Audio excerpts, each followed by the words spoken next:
Good morning from Sacred Space at Titania's Realm. It's 3:18 a.m. on the 30th of December 2023. I'm home from another wonderful night, dancing wildly, moshing to hard rock songs with alter egos, and my friend Alex beside me was delightful.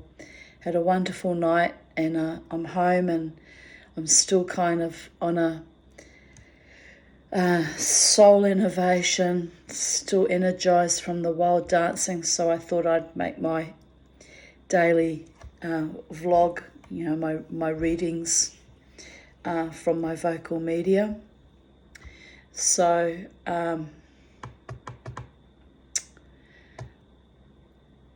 I begin with the title of today's readings is Poetic License to Kill or Thrill. An old year dies and a new day dawns. Life is beautiful. Cherish it.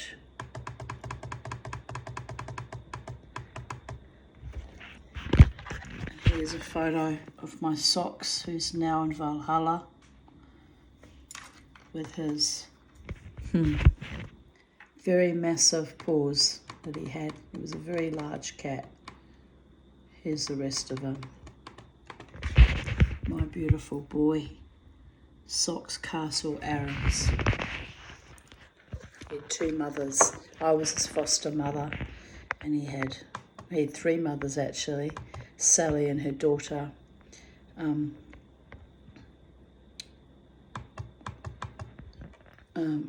Rebecca, and is it Rebecca? Oh my goodness. And me, the foster mum. He was very well loved, that pussycat, and very well provided for, thanks to his original owners.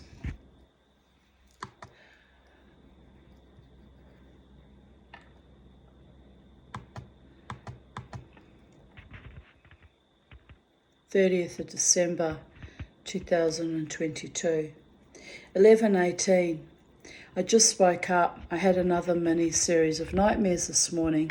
This time I dreamt that my former marital home was on fire and I was going in and out of it, calmly ushering both my children out of the house and making sure my cats were safe.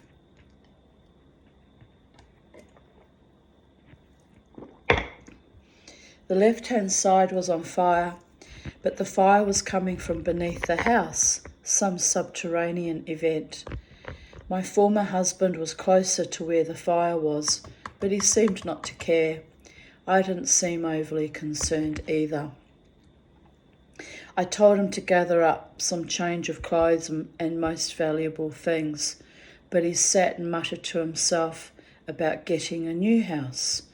I went into the house several times, grabbing clothes for the kids and some jewellery. Eventually the fire department arrived and asked me what I was doing. I told them, as usual, I was surviving. I abhor firemen, not my friend Phil Harris, but I have not had pleasant experiences in the past with them. I worked for QFRA briefly, and it was awful. I woke up and smiled to myself. I saw some people hawking calendars of semi-naked firemen last week at Carindale shops, and I just grimaced in disgust.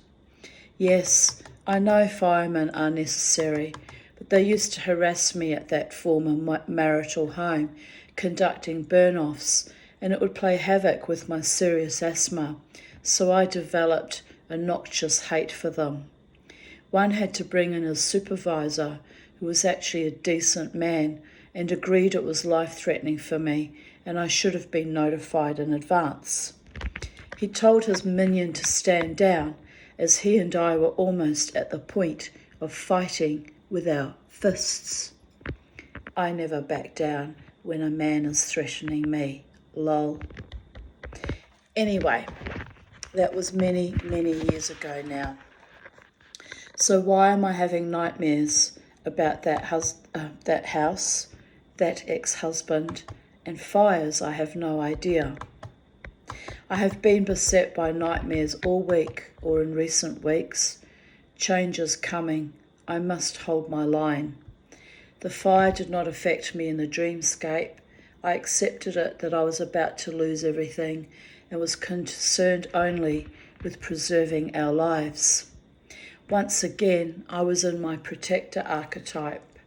In real life, I often do that, go into protector mode, often placing my own self in serious danger.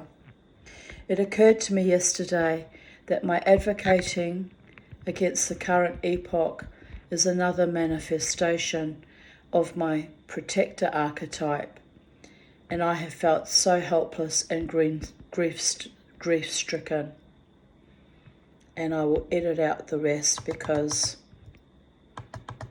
I'm effectively silenced whenever I speak to truth, so under constant threat from the powers that be here.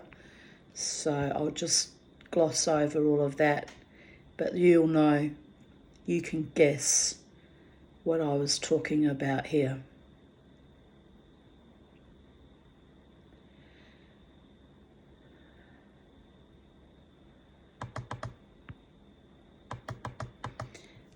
I finished it up with, it's a living nightmare without end. If you want to read it in its entirety, it's under Vocal Media, under Even Date, because they have the decency to not silence me.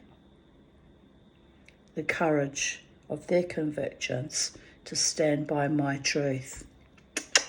To you, Vocal Media.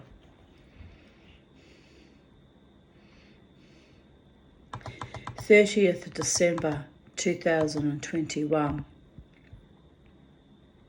I keep dreaming and having invasive, unwelcome thoughts of Michelle Briner, or whatever name she is functioning under these days. This tells me that perhaps she or someone close to her has died. Weird.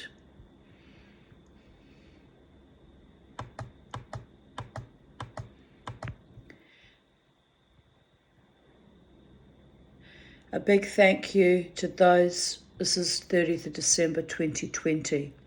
A big thank you to those who wrought laughter and light in the darkness, my heroes and heroines. And it's a meme that says, we're in the last few days of the year. I just felt I should thank everyone who made me smile this year. You are one of them, so here is a big thank you to my true beloveds, even though most of you are platonic and unrequited, agape, unconditional, because my sexual partner, lover man, hasn't manifested yet. And I'm not prepared to sell myself out cheap to a man that doesn't value or love or adore me. I had that for years with the most malfeasant, evil, dirty bastards. So I'm holding out for real, authentic, true love this time. And it's a struggle, people. It's a struggle because I don't know when or how that person will manifest in my life and who will be real with me. I just simply don't know. I've got one lovely friend, paying me a lot of attention lately, but it's not going to manifest because he's gay. So there is that. To you, my darling, but you've got to stop with these strange ideas. They're not healthy, my darling.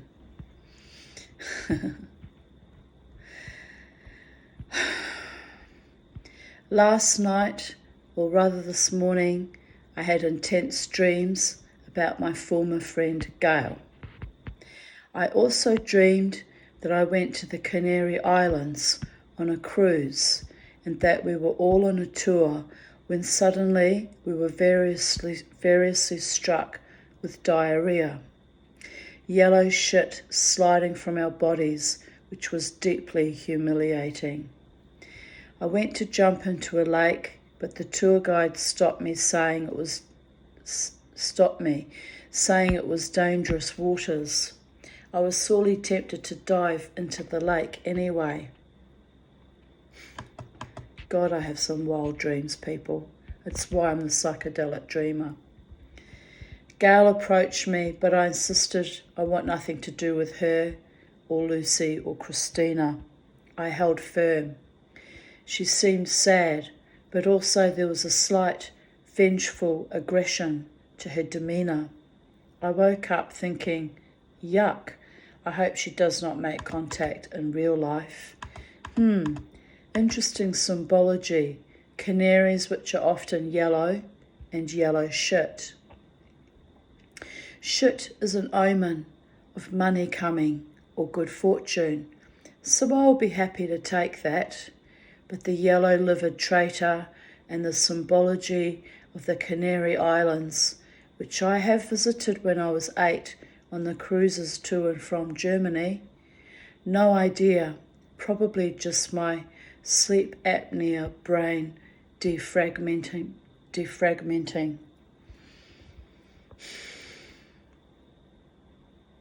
Canary Islands actually is a very potent sacred site because they believe it's like just the edge of where Atlantis was. So it's kind of interesting that I was dreaming of the Canary Islands. I wonder if that relates to that, or just the colour yellow, or I don't know. Sometimes I'm good at analysing my dreams, sometimes I'm not. 11:11 a.m. My angels are smiling, smoking, cutting deals on the threshing floor. What shall we do with the Tanya now? Let her play, sashay away, walk her cosmic walk on the circle of life that takes her round and round on a different groove, watching the one she loves avoid her so smoothly but cruelly. A nod from the curtain. You got this, Tanya. Oh, I know. It's only illusion, and the evil one must have its way, while the goddess of love must have her daydreaming and night steaming enchantments. A bind across all dimensions. A bore. No more, no more. She must begin the begin with a life stream and let shits flow where they must go and hold her end of the bargain of troth. Unrequited but not smited, they watch and wait and worry. What news from the underworld? What miracles wrought by golden hands in the highest echelons of the Most High? A sigh, an out breath, I forgot to exit stage left on. Tanya. Cast back and back to be outcasted and outclassed by classless buffoons. We meet my doom, but illuminate the gloaming gloom. Forsooth to say, true love will always find its way, perhaps another lifetime or another day. Sweet, isn't it? Sweet. The shadows stretch and yawn into the disappearing dawns of time, dismembered by memory. The veil of forgetting, bringing relief and release to old stored traumas that no longer serve to embody grace or peace, or even the garish battlefield that fed my life force in innovation, and even motivation to survive. Letting go of those who harmed me like a handkerchief cast to a gentle zephyr floating in eternity, to land at the feet of a worthy knight, but instead it were my ladies who sought to rescue me, and they were fiercer than 1,000 fire-breathing dragons when anyone tried to bring down the Tanya. My beautiful soul friends who kept starvation, slander, and poverty and misery at bay, who fed me from their eternal, holy, divinely feminine sources, a fountain,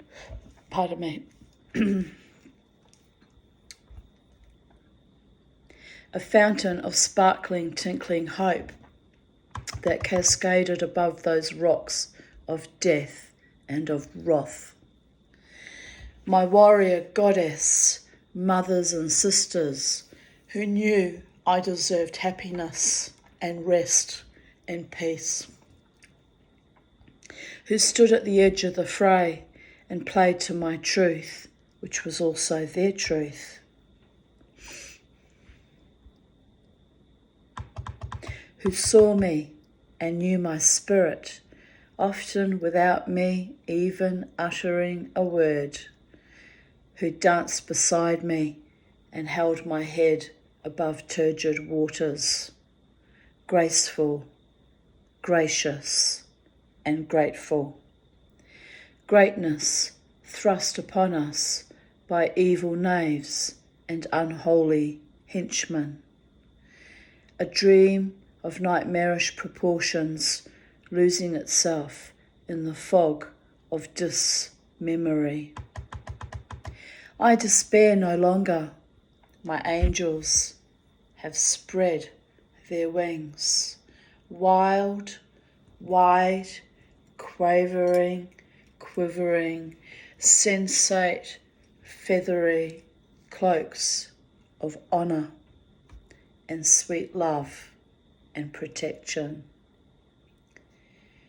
Thank you, my beloveds. Thank you to the gods and archangels, angels and elementals, to Gaia, our earth, which blesses me daily with her bounty and her beauty, to life, l'chaim.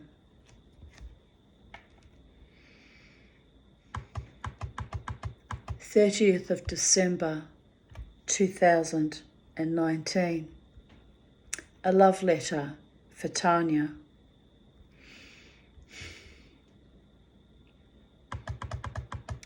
"8:26 a.m. My, but you are awake early. I laughed when you went to let the dog out in your sarong, hair all tangled and brain not quite synapsing, still in sleep mode. Warren, your neighbour, welcoming the RACQ man as he had car trouble. He shoots you a look and a vague smile. You just smile tightly as the Cold Wars continue and you hate aberrant hypocrites. They actually do love me, those neighbours behind me, but we had some weird, fucked up thing going. I don't even know what that was about now. Probably me being paranoid, right? Very rarely do I get paranoid at times, triggered usually by some fucked up thing. But they have generally been kind to me. And let's face it, I live alone, quite isolated, and I bother no one, and I do my own thing, and I don't impinge on anyone else around me. I just keep myself very pristine and quiet. But I continue. But you are beautiful in your wildness, and you sauntered down, still having trouble walking as you frequently stumble first thing in the morning or sometimes during the day if overtired, with your old lady gait to feed the fish in both remaining ponds, then stagger back up the path and call Bobo in. I was still having trouble walking back in the day with nerve pain in my leg. It was terrible. And I still do have trouble. I have like this weird rolling gait, roll like a drunk person when I'm overly tired. I actually still have trouble walking in the morning sometimes. Or if I go on a long walk with my friends or family, like the last time in the forest. That video when my daughter made of me, which is why I hammed it up a bit for that video and sang Goo Goo Dolls, Iris. If you see me as I'm just coming out into the shot where she's filming, I have this rolling gait then. My shoulders are rolled. It's because I was completely knackered from our long hike through the forest. And so I started my rolling gait, which means that I'm fucking tired actually. And then I became conscious that she was filming me, so I hammed it up and tried to disguise the fact that I was walking a bit fucking funny, like a drunk person, even though I wasn't at all drunk and I'd only had water to drink. But yeah, that weird rolling gait is weird. So anyway, I disguised it by singing Iris. Crystal didn't even notice that I was actually walking funny because I did this big twirl around. And I feel like forever to touch you, 'cause I know that you feel me somehow. You're the closest to heaven that I'll ever be, and I don't wanna go home right now. If all you can touch is this moment, and the moment of truth in your eyes. And whatever the next line is. I'm tired, my darlings. But I actually sang that to an ex-lover, Dave Charles, one night, 2018.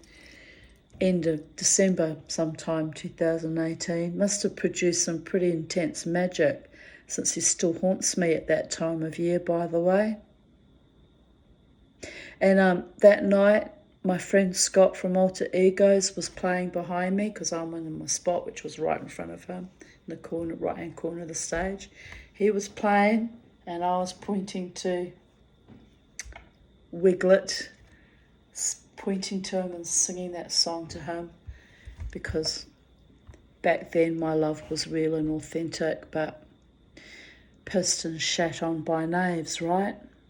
This is why I've still not been able to find a true great love, because too many game players and my heart just can't take any more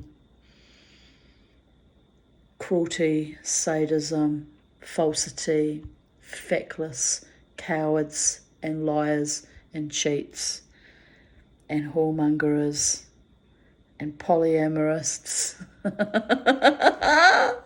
I mean, I just want to run screaming when I think of it. But we won't run screaming.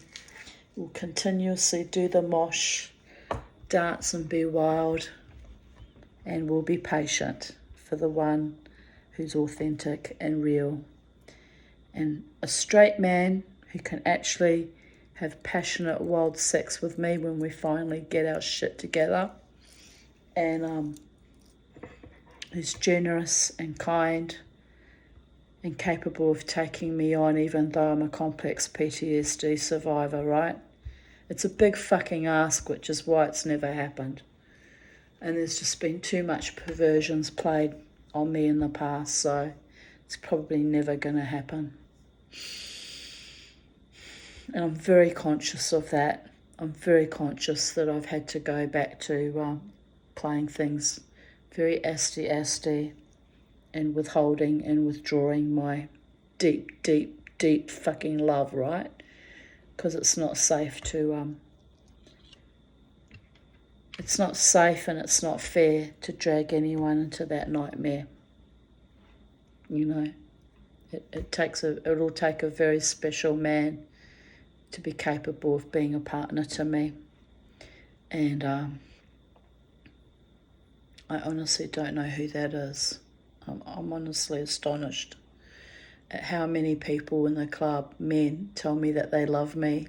And they mean it. They mean it in the moment, right? but they don't mean it as in they want me as their partner. I'm just like the crazy moshing old lady that they think is cool. Nothing more than that. I continue with my love letter.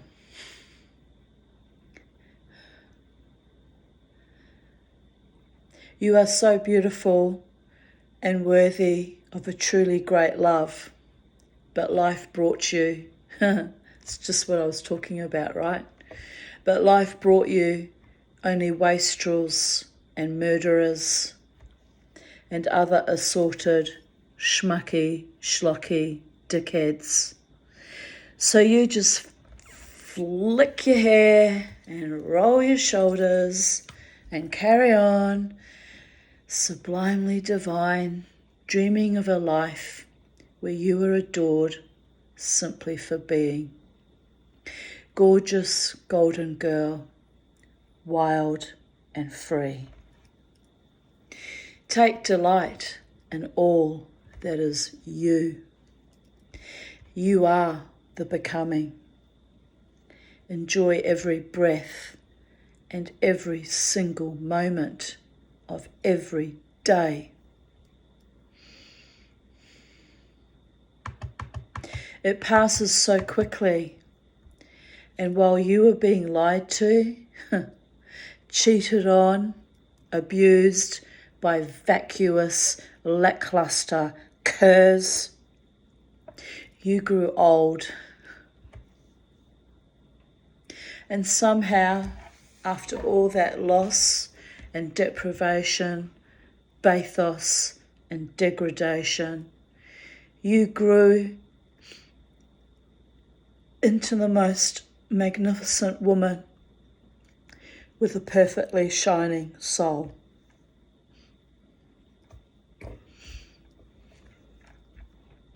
Men still tell you you are sexy and desirable too, which pisses you off because you are more than smooth, luscious legs and a vagina.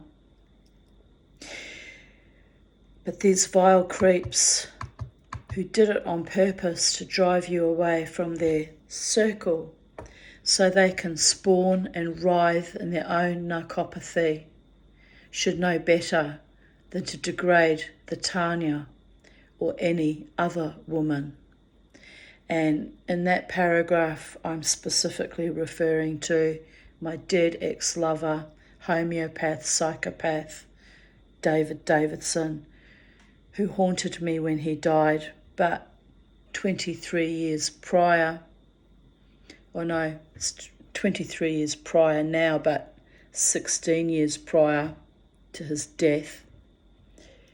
They used to, when I was at Kabbalah classes with Emmanuel Meshes, they'd sit there and just make filthy comments about my vagina and my beautiful legs and, just de-fucking humanize me in front of the other students in the class, my ex-lover and his slut that he actually married. And I call her a slut because the way she behaved to me with those men was abhorrent, right? And yes, they drove me away from the circle, from learning Kabbalah. Well, darlings, I didn't need those filthy animals to learn sacred Kabbalah from. After all, did I? Moving on's not the same thing as giving up. And my power as a woman proves so much more powerful that malfeasant, fucking filthy Israeli gimp had to haunt me when he died. Couldn't pass into the light without smashing on my door for 4 consecutive nights. So much did he want to have either my forgiveness or the last fucking word. And,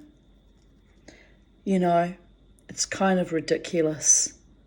It's kind of ridiculous that they had no idea the value and the valor of my heart, my kintsugi'd heart, and my neshama, back then. They couldn't work it out until the fuckers were dead.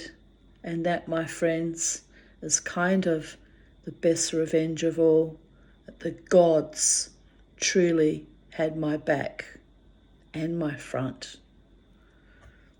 So here I am now, the former religious Jew, moshing wildly as an edification to my gods every Friday night, to hard rock music that, let's face it, is often quite dark, especially the song about the self-righteous suicide. Because hello, been there, done that, got the fucking t-shirt. And my grandmother, who was a completed suicide in 1949. And I don't know, maybe that's where the curse that meant I was not allowed a true love partner began. And maybe that's where it ended. I'm living out some fucking awful karma, and there's nothing I can do to change it. I've tried prayer, I've tried offerings to the spirits that love me and the ancestors that love me. I've tried exorcising, I've tried banishing, I've tried binding, I even tried dying. Okay? Wasn't allowed out of this hellscape. And there's a kind of a poignant beauty that here I am alive, 30th of December 2023, still strutting my stuff after all the evil that was thrown my way for decades and decades. And did I mention almost 6 decades? So I'm delighting in the sweetness and the kindness shown to me in recent months since my little Beauregard died. I'm delighting in my friend Scott from Older Egos, and Paulie and Luke too, who play in that band. I'm delighting in Alex, who tonight tells me, you know I love you, Tanya, don't you? I'm delighting in my other friends who love me deeply. Some fantasize about marrying me and having a relationship with me, which is not appropriate given their chosen sexuality. I still love you. You know who I'm talking to. 20 years of friendship that's valuable and precious, but don't fuck it up with fantasies about me that cannot be consummated. I love you, but it's not going to happen.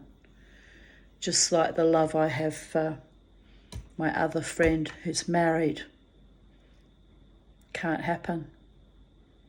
I can't accept being second best or third best or fourth best or debased like I was back in 2000. It's not survivable. So I love you, and I will always dance for you, and I'll always remain wild and free, and the love is real and authentic.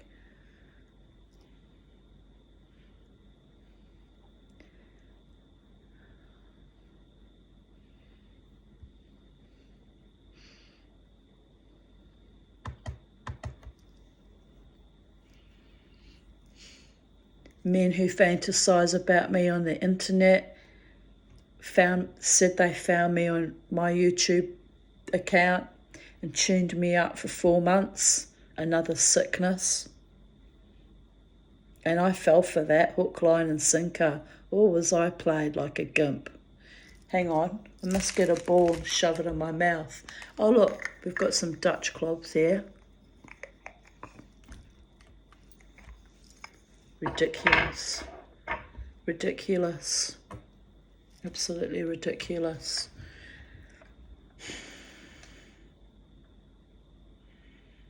Another lover, ex-lover, that can only haunt me at crossroads or red lights. And the spirits warned me that I was going to have an encounter with him, with the song that morning, no aphrodisiac like loneliness. And then what song came on the radio when I felt his soul signature as I was sitting in my car, his unmistakable soul signature. What song comes on? Jesse's Girl, Where Can You Find a Woman Like That?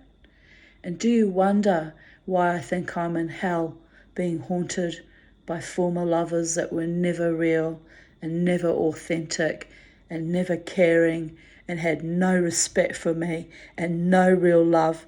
Do you wonder why it might start to grind on my nervous system?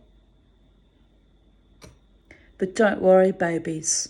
I've had over 25 years of therapy, and I know when love is real and beautiful and mine. I'm starting to see it flicker and blossom.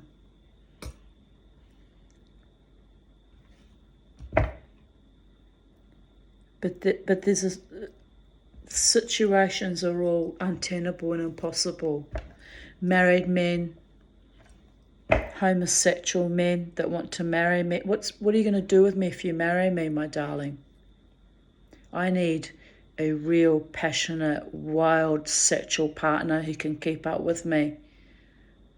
A gay man finds women's sexuality abhorrent. And let's face it, why do I have gay men as friends and family? Family, you know? Well, not quite family. Why do you think I surround myself with unavailable sexual men?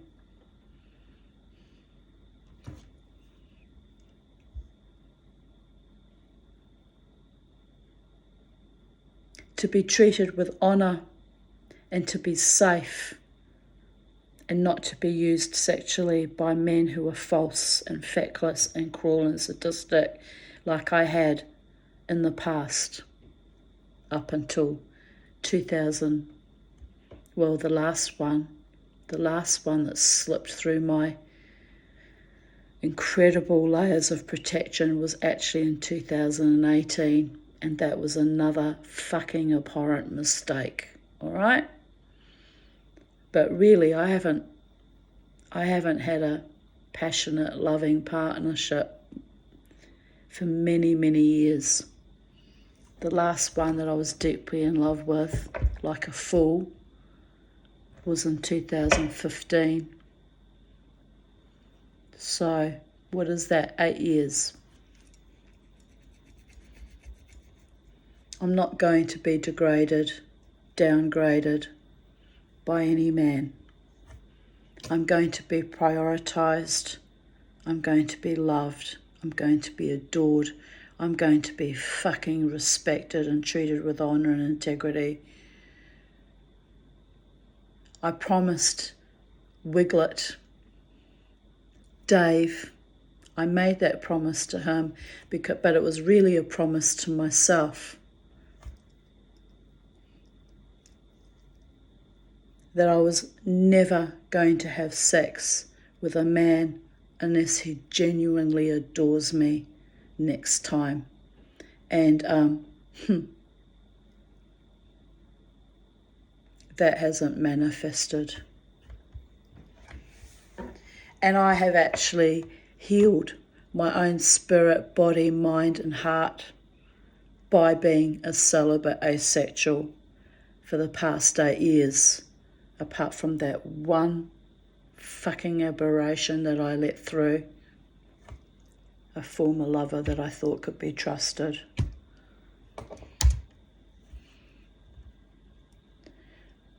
So no, je ne regrette rien. I've got nothing to be ashamed of. I've lived my life to the best of my ability, given my trauma issues and my poverty issues and my fucking broken kintsugi glued together, reshaped by spiritual gold heart.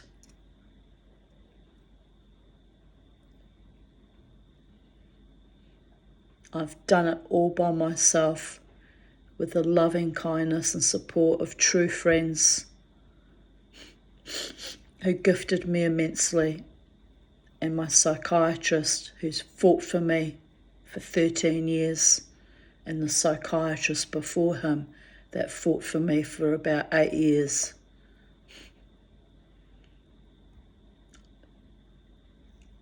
But I have to give myself credit. I've pulled myself together, got off all my psych meds now for 7.5 years. Struggled by myself, even with intense fucking anxiety, so bad sometimes that I literally eat my own liver. I pulled it together. And all through that horror and nightmare and awfulness, I went dancing, and I never ever gave up on myself. And I never ever gave up on love, however form it manifested for me.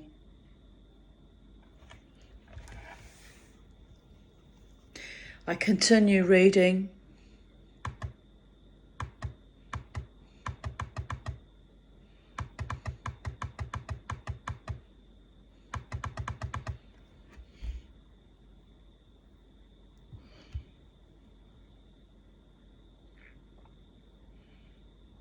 But these I'll repeat the last paragraph, part of the last paragraph. But these vile creeps who did it on purpose to drive you away from their circle so they can spawn and writhe in their own narcopathy should know better than to degrade the Tanya or any other woman. But let me tell you, little one, I rebuilt you this way, triumphantly beautiful and sexy.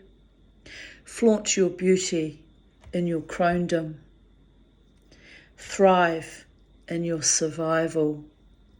Flick your hair and laugh at the mere male mockery. They are like walking vermin, unable to measure up against your power. They know it. It's why they strive to debase you. Cleave to your gods and the true friends that honour you and support you and love you clean and clear, with no fear or need to demonise you, my beloved little one. I, as always, have your back.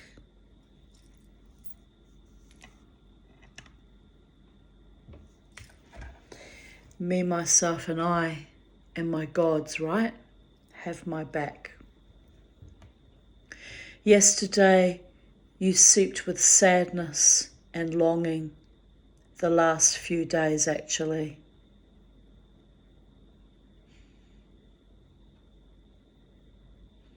But today is another day, and time to stem that flow of unrequited grief. He was not worthy of you, not kind, not noble, not loving. And yes, we gods had a bit of a play in that.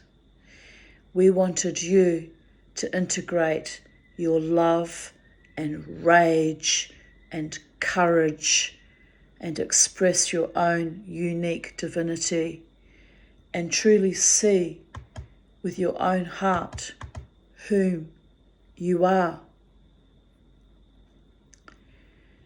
So we brought that one to you because he was the perfect love rat, but not as vicious as the other partners, as we thought we knew how far to push you.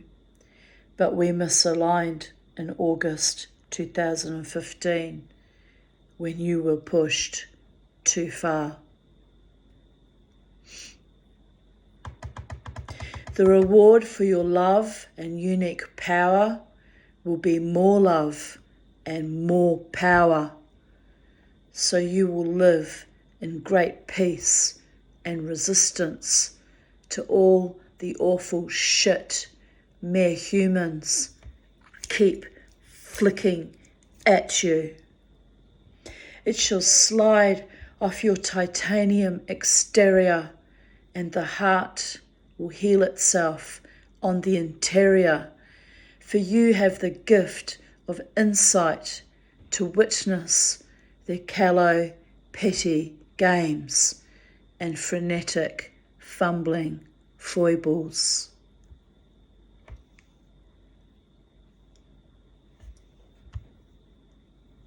Your love is eternal, flowing like a volcanic streaming, yet stunningly beautiful. Even he knows it. Love, insert the name here. P.S. Laughing my ass off. Pièce de resistance. Shine bright like a diamond, titanium Tanya. I adore you, uphold you, honour you, uplift you, ennoble you. They will never win against you, not even in death. You remain true, Blessed One. I am holding you precious, dancing you to the end of every beginning and then some.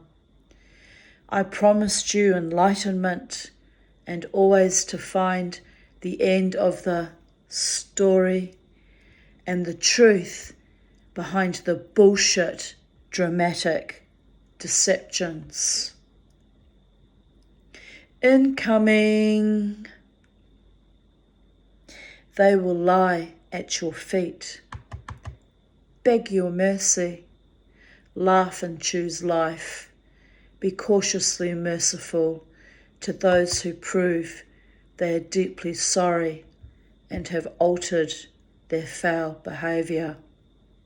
For you know your own mortality and own flaws. Loving too much.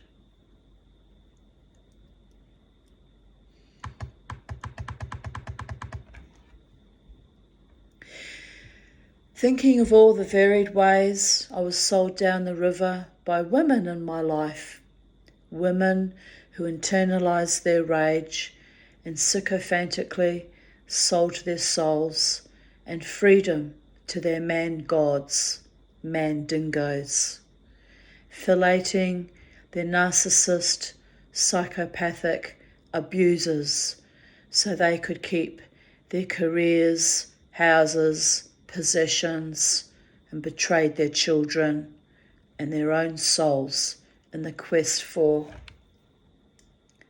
success. Here's looking at you, kid. I see you, shaking that ass, hustling that narcopath playbook.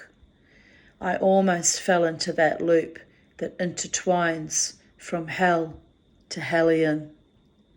But I died for my dignity, made a sacrifice for my love, and you will not get me to slay my soul for your trivial, convivial psychopathy. 20 years of therapy. They tried to kill me in such genteel, subterranean, subversive ways. Tried to use me, abuse me, harvest my soul like the louche, ferme la bouche, open legs and slithering, cum-stained snakes. Ha ha ha. Welcome to your awakening, sisters of Estros. Open only for a man who values you.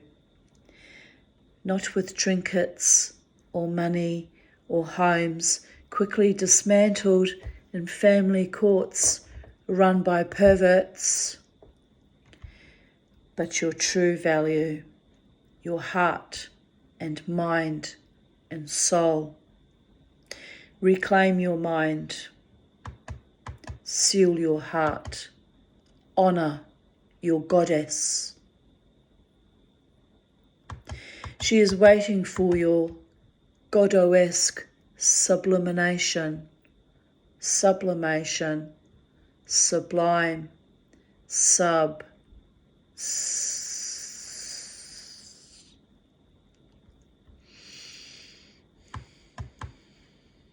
After all, you lay in beds of men who only ever played you, and you sold your own children to the global elites to succor their lust and craving for desolation.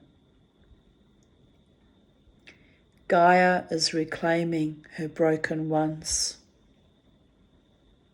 holding us with glory and subterranean peace, glowing us, crowing us, celebrating us. Can you hear her breath of life whimsically blowing onto your neck, calling you from your zombie sleep?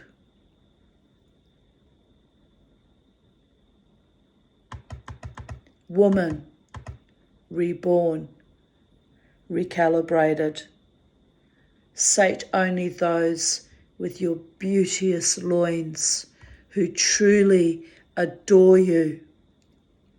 The price? Isolation, marginalisation, growing back from the lies and treachery. Worth it. When did I write that? I just have to just scroll back a bit. I think it was that was from 2019, right?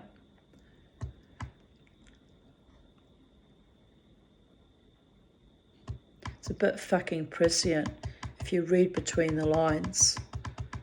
Yeah, 30th of December 2019. I mean, hello, am I channeling or what? Half the time, I don't even know what's going on, but the words flow so poignantly and potently and beautifully, and yeah, hello, it's here. 30th of December 2018.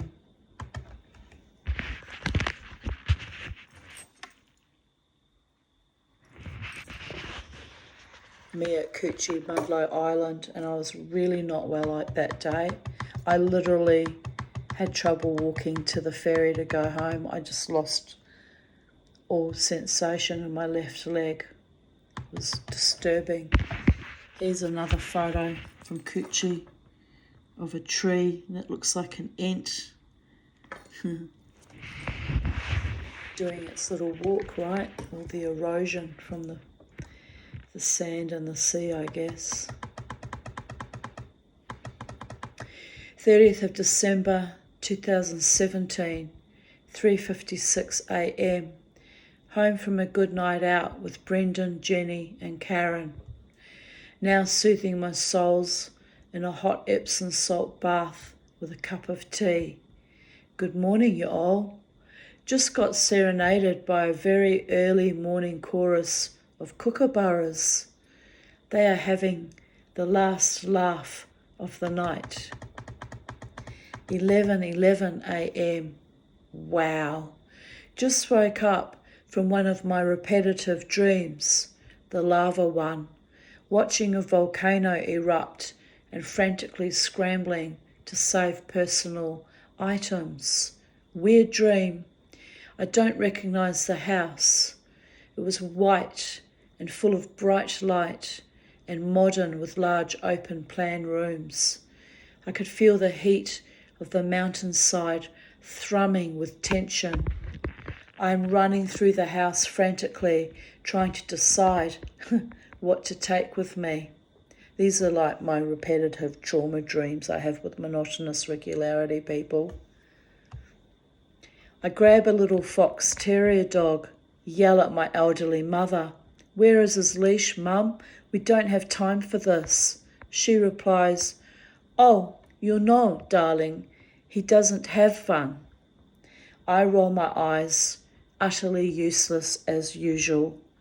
I grab a pet carrier, put the dog inside it. In the garage at the rear of the house, I find several large bottles of ouzo and vodka, etc. The ouzo bottles are round and decorative. Of course, my brain had to make that look like a collector's item, laughing my ass off. So I shrug and grab one of them and a big bottle of vodka, throw them into a bag. Weird thing is, I never buy ouzo, but Trevor used to buy it. Trevor was my pedophile godfather, by the way. Used to buy it along with other top shelf spirits at Christmas time. So old PTSD flashbacks. I look around, still frantic, thinking, what else to take for my escape from the lava? I see lava, the colour of brackish blood, streaming towards the house. Tiny rivulets, but behind those steaming harbingers will be the explosion of death. Fuck.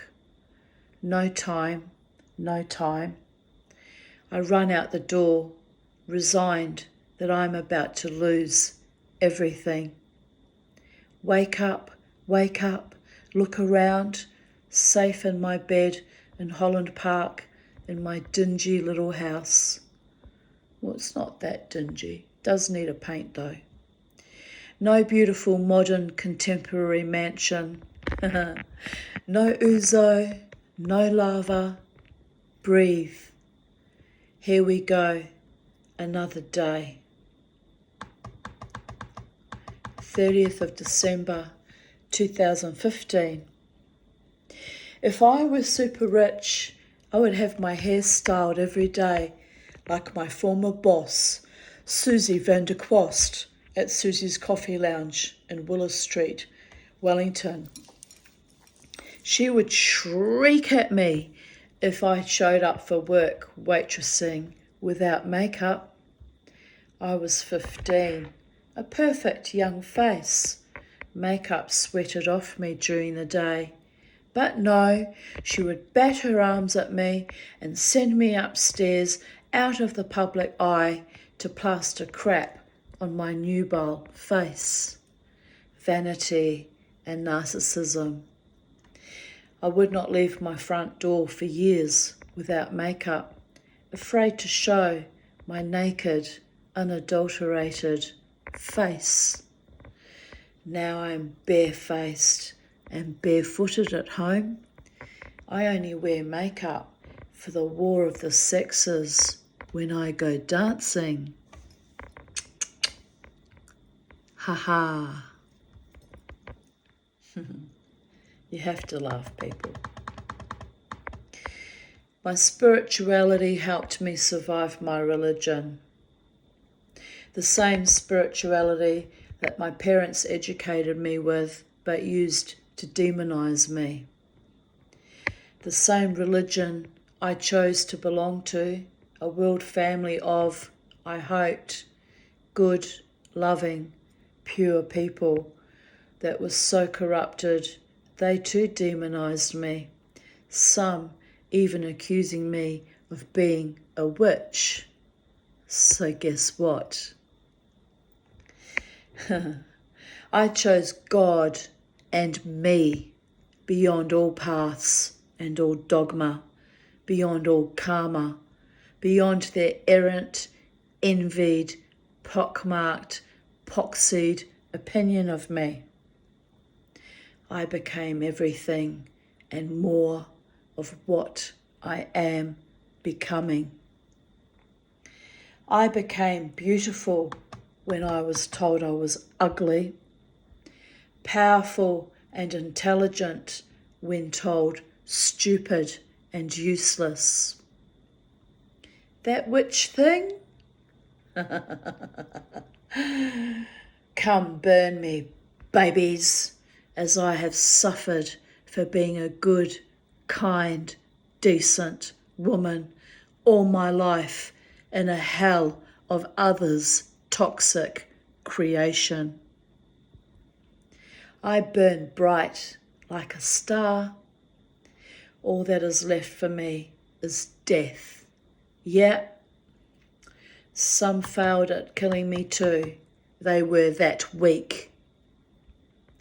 Shunning worked for a while, but when they, an entire board of my former temple here in Brisbane, at a special general meeting in 1990, realised that falsely calling me a Nazi and ordering me not to bring my non-Jewish mother to shul services was not going to get rid of this determined little Reformed Jewish woman or her tiny tots. I fought for them to be Jews as much as for myself.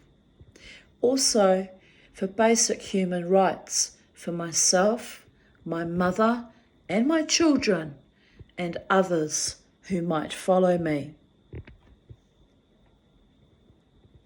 They had to ratify the Constitution, which said they would not discriminate against people, right? It was an absolute fucking disgrace what I was put through for 2 years. Later, which is why I go dancing on the Shabbat on Friday night, people. But don't worry, my neshama is still Jewish, in spite of everything, including my wild ways. Later, when I attempted an Orthodox conversion, I was again slandered and abused, to the point that, in great distress, I came across my Orthodox rabbi and his rebbetzin in the Sinai College car park. Yes, I sent my 2 beautiful girls to a Jewish day school where, with only 40 children, the bullying could be intense, but with zealous fervour, I wanted a Jewish education for my children. There in the car park, my beautiful rabbi gave me an old Siddur, which is a prayer book, which he had intended to bury in the Geniza, but decided was still in good shape. He pressed it into my hands. Mrs. Aarons, don't cry. I accept you as a Jew, and God accepts you as a Jew, and that is all that ever matters. Forget the rest, but never forget you are a Jew. God bless you. I cried even more ardently. To be unconditionally loved and accepted is all I had ever wanted, yearned for, prayed for. This was 1994. Years passed. Many more horrible events took place, imposed upon me by Jewish men. I grew strange. I grew older. I survived. To survive, I isolated myself from the community. This year is the very first time I have not been, even as a token gesture, a member of a progressive congregation. I am relieved to have regained my integrity and freedom. Good, wise, genuine friends supported me during this year, during threats of defamation, harassment and abuse that went on for several months. Eventually it ceased. Why? I had not named the person publicly, and I am a destitute, broken woman. You can only flog a dead or dying horse so many times. This past year, attacks came thick and fast from people in all aspects of my life, from my social hub, from my Jewish community, even from Queensland Police when I asked for assistance. This final betrayal led to a life and death situation. My life, my death, and my life again. Each time I fail to die, even by my own choice, I come back stronger, wiser, but infinitely more fragile. This witch, this Jew, this woman has been burned, seared, fricasseed, thirsted, hungered, dried out. But she is still here. So are many, many other survivors of abuse. Child sexual abuse. The gift that keeps giving, that causes a cascade of trauma for a lifetime. Thank you to the 3 rabbis who fought for me and my daughters. Thank you to those good, kind, decent people who advocated for me behind the scenes.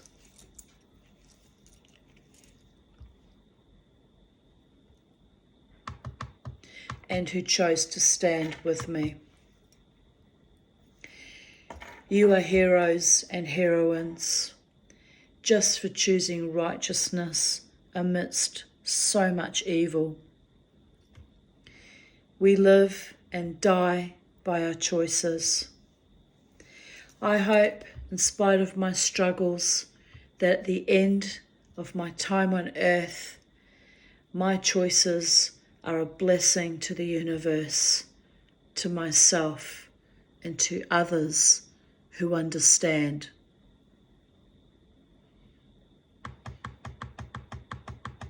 P.S.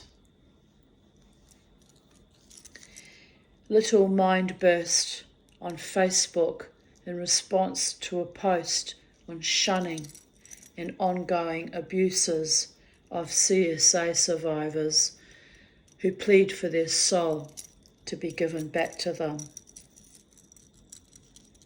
I made that, isn't it wonderful?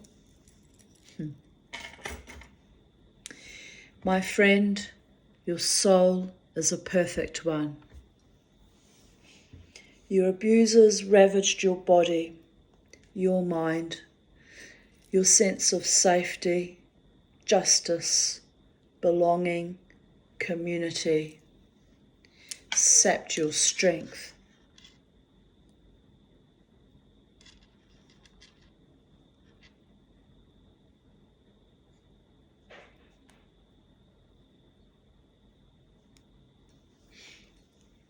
But no bastard, not one, can ever take your soul.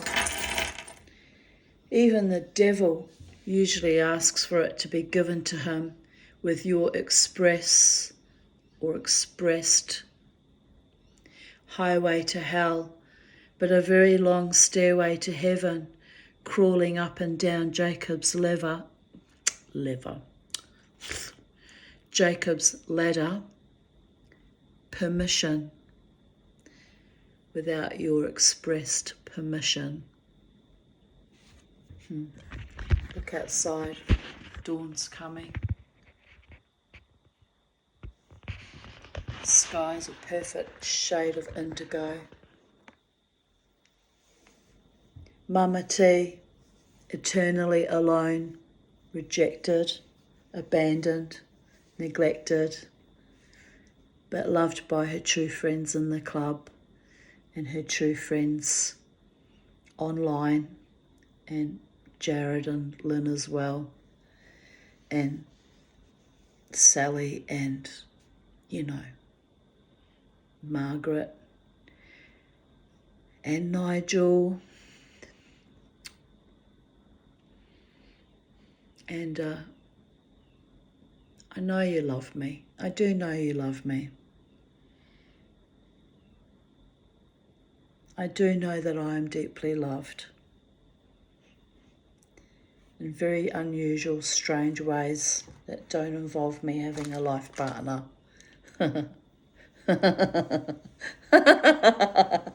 You have to laugh. Don't ever let them take what is most precious to you: your soul, your joy in life, your family, your love that burns inside you. Lesser mortals crave your heart. They want to live by your hard-won in the most painful conditions, light. Tell them to fuck off. They have their own getting of wisdom to do. Bless them and send them on their way.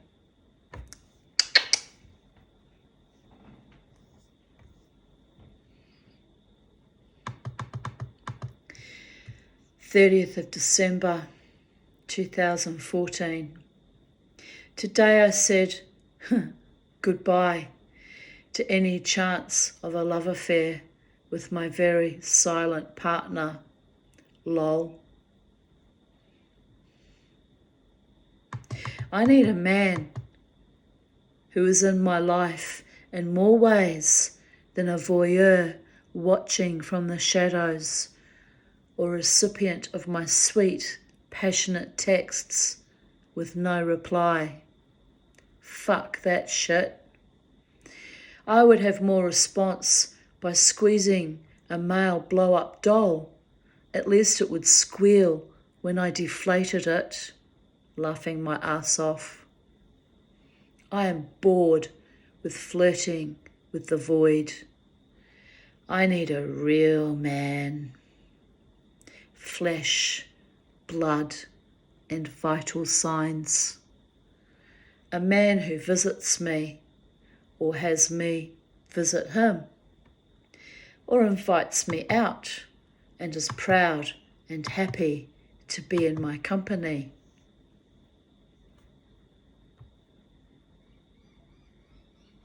This was written how long ago? 2014? Oh dear goddess. Well, what she said still applies. I need to not be left alone ever again at Hanukkah or Christmas or any other holiday. I need to stop allowing men to treat me like a leftover piece of toilet paper. I mean, I've had enough hot flushes, but I don't wish to be flushed down the cesspit of someone else's cowardice or lack of love for me. I need a fully interactive experience. If I'm going to be screaming into the void, then I at least want to know the void is screaming back. Communicate, not an empty echo. I am a full-figured, fully alive, experiential woman.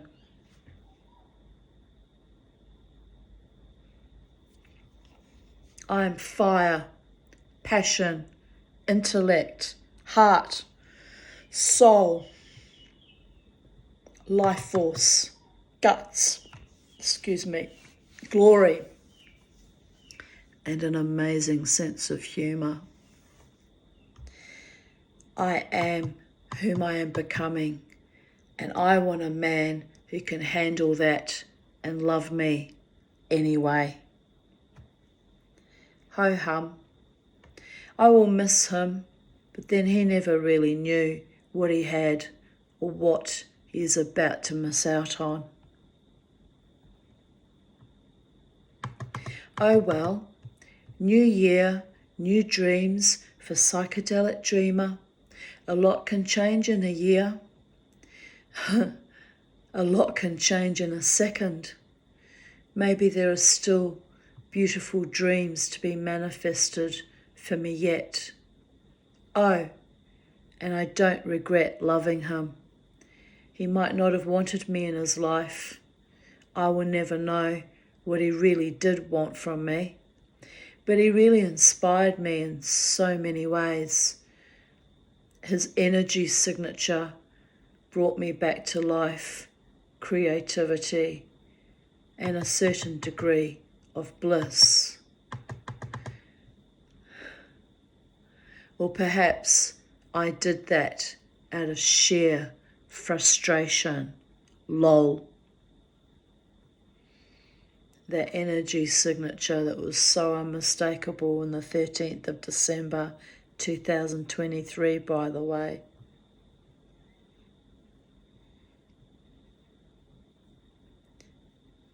But I have better loves and bigger loves to manifest. Real loves who choose me every day and every night. A man who wants me in his life, by his side. Whose friends and family accept me as part of his life, treat me with kindness.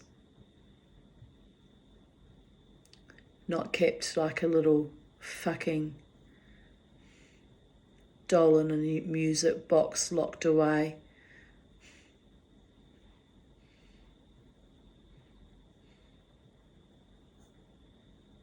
Dear Goddess,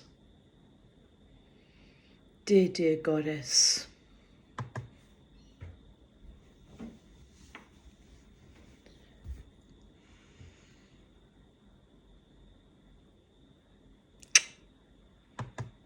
I won't despair because I know the times are a-changing. We've all been tortured enough, especially in the last 4 years. So the right man will love me even in my pristine state.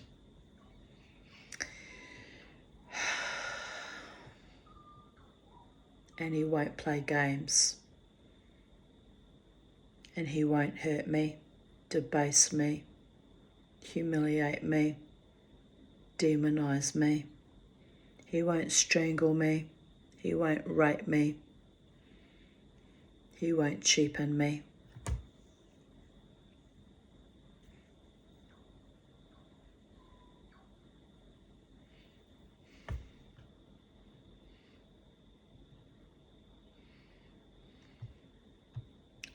He won't lie to me.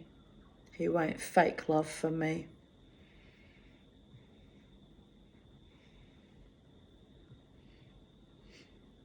Well, does he even exist? I'll probably meet him in the next dimension. But I'm not in a hurry. Don't get me wrong. I'm not suicidal and I'm not trying to push myself into the next dimension.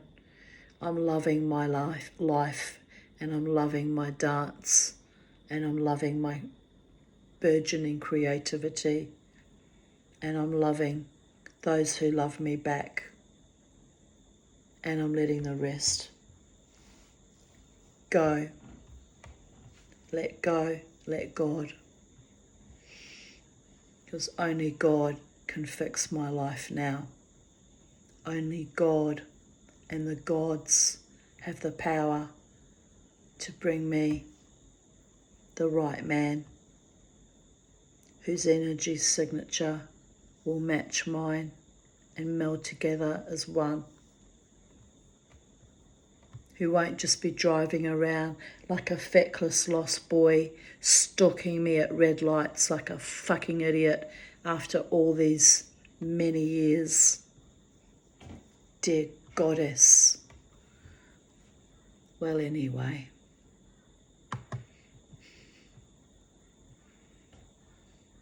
That one was incapable of manning up for me too. And you know, it's partly my fault because my spirit is too much male. I've got too much male fucking energy. I've had to be man, woman, goddess all my life to protect me since early childhood. So this is what you have now.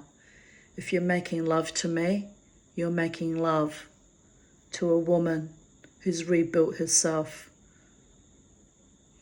from too many ground zeros, literally brought back from the shadow room, the shadowlands of death itself, too many times. You're making love to a woman who is also has a lot of masculine attributes. I'm not gay, I'm not trans, but I have a lot of male energy that is protective and but fucking fierce and, you know, holds me together in these dark and dangerous times, which for me were always dark and dangerous every epoch and era and decade of my life since birth. I did not have a normal life like other women and men and children had. That's why I'm a shaman. So if you make love to me one day, you'll be making love to my shaman, my wild wolf protector, my angels.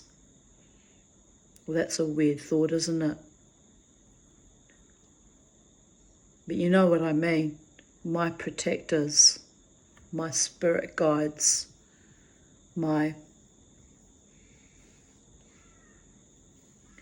the last one that was frottering away on the fucking internet and texting me, that blew out, promised he would love all of me.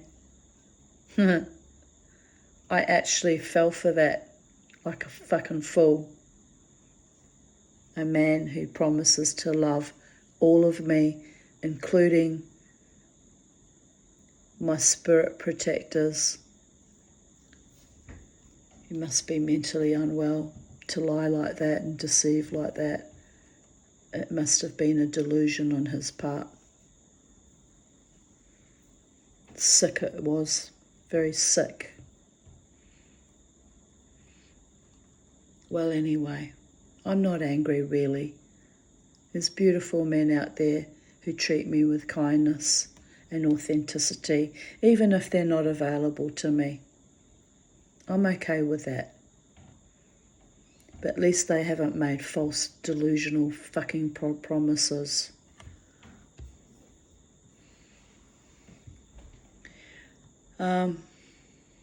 Look how quickly the sky changed. Look, here we are. Look. It's lovely, isn't it? It's really lovely. Bit cloudy and misty, but it's okay. 2015, the girls finally off the brood, enjoying each other's company. Happiness. When I used to keep chickens. My little ones. They all died one by one of very weird fucking illnesses because they kept spraying for termites on my land and all my animals just pinged off one by one.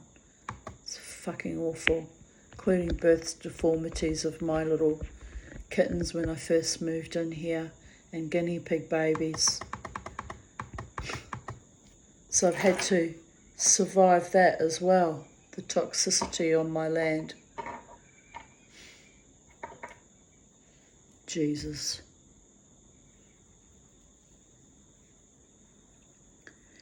December 30th, 2014.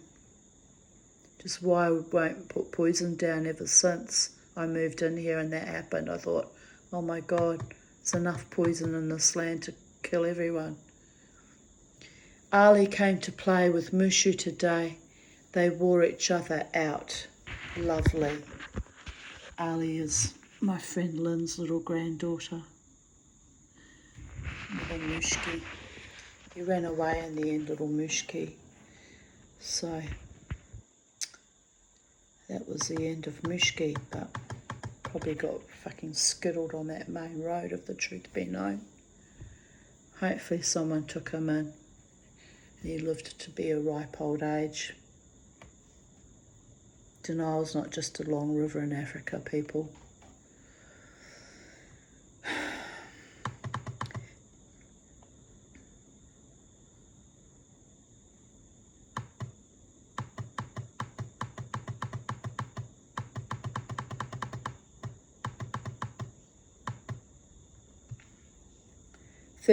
December 30th, 2013.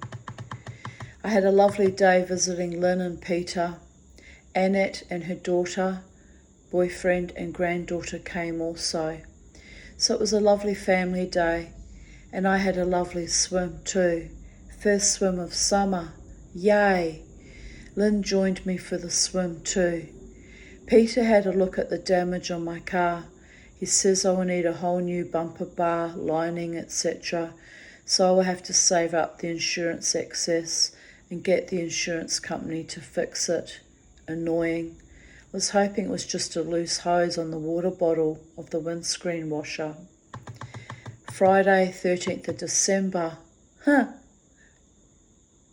Isn't that weird? That's the same day I got fucking haunted by Dave. Turned out to be an expensive night out, for fuck's sake. Oh well. Dawn almost.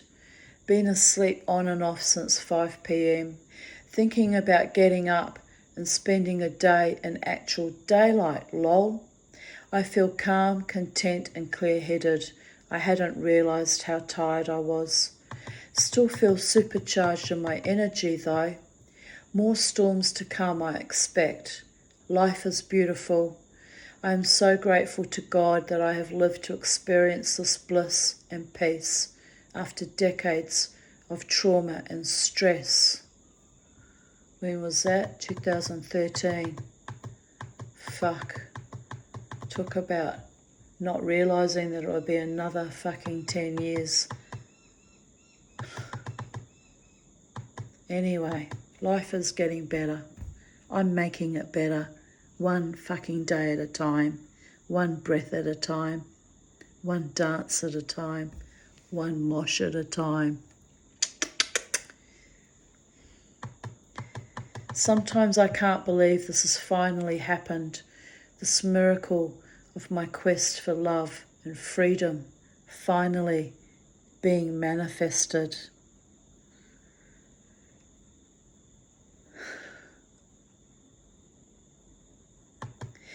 30th of December 2012, Annette with Puppy and Bella together. Annette is Lynn's sister. Bella was my little doggess goddess, and Puppy was Lynn's doggess goddess, and they're both in Valhalla now. The dogs, not Annette. Don't want to be pointing the bone at anyone. To you, Annette. Stay safe, baby girl. Nice quiet day. Got a lovely surprise late this afternoon, while hanging in my hammock. I heard scuffling or scrabbling above my head in the possum box, so I went and got a ladder, climbed up to discover not one, but two sweet little furry faces peering back at me in alarm. One hissed righteously. So I got down, got 2 plums and a nectarine and threw it in their box. They seemed a bit alarmed at their unexpected offerings, but must have eaten and were poking their heads out on dusk to start their nightly meanderings. I am so happy they are using the box at long last. I visited Mervyn in hospital today. He seems to be improving a fair bit. It was nice to see Mavis briefly also. Mervyn and Mavis were some friends from my former temple. Jared lent me a DVD, mischievously telling me it would freak me out. While there were a few surreal references to my life, laughing my ass off, instead of being horrified or disturbed, I found this movie stupendous, amazing, and beautiful in its bathos. The movie is This Must Be the Place, starring Sean Penn. The amusing and remarkable thing is the main character, Cheyenne, played by Penn, actually looks like a guy I had coffee with once who now hangs at the casino and watches me rather wistfully because he never had a chance with me after his nasty, immature ways. Zico is his name, and he has most definitely failed to grow up gracefully. The other reference was the guy who bragged about wild sex with a woman with a cast up to her thigh. This obscure reference, even more funny, as Buck Shearer exhibited the exact same paraplegia by conducting an affair with his one-legged cousin while being married to an Alzheimer's patient, my mother, who went quietly mad after discovering his unholy passions. The Nazi criminal chasing, yet another reference, as I remember well, my mother's shame and horror, but distancing when Case, a survivor of Mittelbau-Dora, would try to force her to watch The World at War and see the ghastly photos of the dead piled up in Auschwitz and other camps. I watched that documentary side by side with him, having at 12 already promised my mother that I would be a Jew when I grew up, and in truth, it was the closest Case and I had come in those early years of my life to forming an intimacy predicated on revenge, victimhood, and survival. Albeit he too had been a molester until I threatened to tell my father and vowed to kill him, for which I was slapped and thrown across the floor into a wall. I think I must have spent so much of my childhood in a sort of resigned, disassociated state that over time I forgave him that. After all, he had his experience as a camp survivor as a venerable excuse for aberrant behaviour. Or did my fear allow the enemy to subsume me with a shared trauma that should never have been confused? The abuser and the abused battling, an example of an old enemy, and more often than not, the abuser would shift his precarious alliance to the enemy, my mother, when it suited his purposes.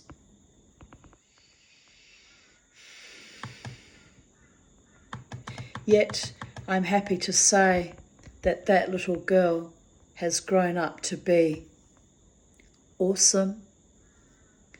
I don't live in denial anymore. The shards are off my my zombie mask and I dance to my death in joyful revelation that the bastards failed to kill me, although for 47 years they had a whole lot of perverted fun in trying. God is light, love is life, life is love. Eternity is forever and for all. 30th of December 2010. Today was a lovely day with my favourite little girl, Talia, and her grandmother, Gail. We went to the park together, then I had a doctor's appointment, then the chemist, then back to my place to play my antiquated Sega Mega Drive, which Jared set up yesterday. Talia loved it. She was so very good today that we managed to have a lovely time. Oh, that child had a lot of issues. My God, she was full on, man. 30th of December 2009. The mosquitoes are everywhere. Had to give in and buy insect repellent, which I hate almost as much as the bugs. Today I got my belly button re-pierced. So that was pretty cool, considering it hardly hurt at all compared to the first time I had it done. And that concludes my readings from the 30th of December 2023. It's now 4:54 a.m. and I bid you good morning and good night. I'm off to take off all my makeup, have a quick spritz in the shower because I'm all sweaty from the wild dancing, and divest myself of my clothing and fall into bed. I'm still not very tired, but I'm sure when I lie down I'll pass out, hopefully, into the astral plane where I do my best work, psychedelic dreaming. So today's offerings have been rather intense emotionally for me to share with you. And yes, I hope you can glean something from my shitty, fucked up life experiences. And I hope those of you that love me and cherish me and respect me will be in my life for a good long time, in spite of my weird and quirky ways and my mama T need to put you sometimes back down, tamp you down a little bit. The ones that love me too much in ways that cannot be consummated or fulfilled. I love you dearly anyway. We just need to remember our roles in life, and I need to remember too my place in this cosmos as the Tanya Mama T, who is forbidden to have a loving sexual life partnership, or so it seems to still be at this point in time in the space-time continuum in 3D reality. But I foolishly got my hopes up recently, and I'm sure part of that was from Thanatos to Eros, dealing with the grief with Beauregard. I got lured into a false sense of possibility, probability, and seduction. I really did. And the rose-coloured glasses are off and the shards are off, and I see clearly now that I was played. And like I say, I'm not angry about it, you know.